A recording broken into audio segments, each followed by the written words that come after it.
मावळमध्ये संजोग वाघेरे आणि श्रीरंग बारणे यांच्यामध्ये जुंपल्याचं पाहायला मिळालं। संजोग वाघेरेंचा मतदारसंघामध्ये थांगपत्ताच नाही असं बारणेंनी म्हटलं आणि बारणेंनी मतदारसंघाचा अभ्यास करावा असं म्हणत संजोग वाघेरे यांनी त्याला प्रत्युत्तर दिलं।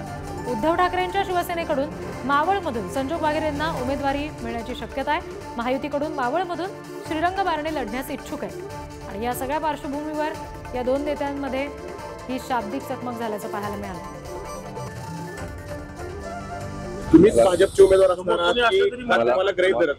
मला ज्या उमेदवाराचा थांगपत्ता पण या मतदारसंघामध्ये नाही त्याविषयी अधिक बोलणं उचित होणार नाही। तर तो उभाटाचे जे उमेदवार आहेत संजोग वाघेरे यांनी थेट तुम्हाला आव्हान दिलेलं आहे की गद्दारांना आम्ही पाडणार आणि पुन्हा ते कोणत्या पक्षातून आले, कोणत्या पक्षाची गद्दारी करून आले ते त्यांना पहिलं विचारा। एक प्रश्न आहे की महायुतीचे उमेदवार आपण होणार हे ठामपणे सांगत आहात, मात्र परिस्थिती अशी उद्भवली आणि तुम्हाला भाजपच्या चिन्हावर निवडणूक लढावी लागली, तर तुमची तयारी आहे का? त्या संदर्भात मध्ये आता कुठल्याही प्रकारचं वक्तव्य करणं उचित ठरणार नाही। महायुतीचा उमेदवार श्रीरंग बारणे हाच असणार हे तुम्हाला सांगतो। त्यांनी त्यांचं आत्मपरीक्षण केलं पाहिजे। आपण कुठल्या पक्षातनं आणि किती पक्ष बदललेत आणि आपण सत्तेसाठी कुठं कुठं गेलेत हे त्यांनी त्यांचं आत्मपरीक्षण केलं पाहिजे।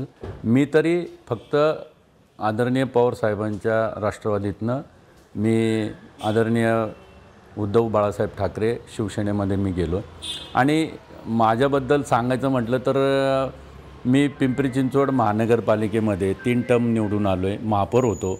माझे मिसेसही 3 टर्म निवडून आलेले आहेत आणि त्यांचं मला हास्यास्पद वाटतं की त्यांना जर मतदारसंघाचा अभ्यास नसेल तर मग ते कसे काय खासदार झालेत हेच मला कळत नाही।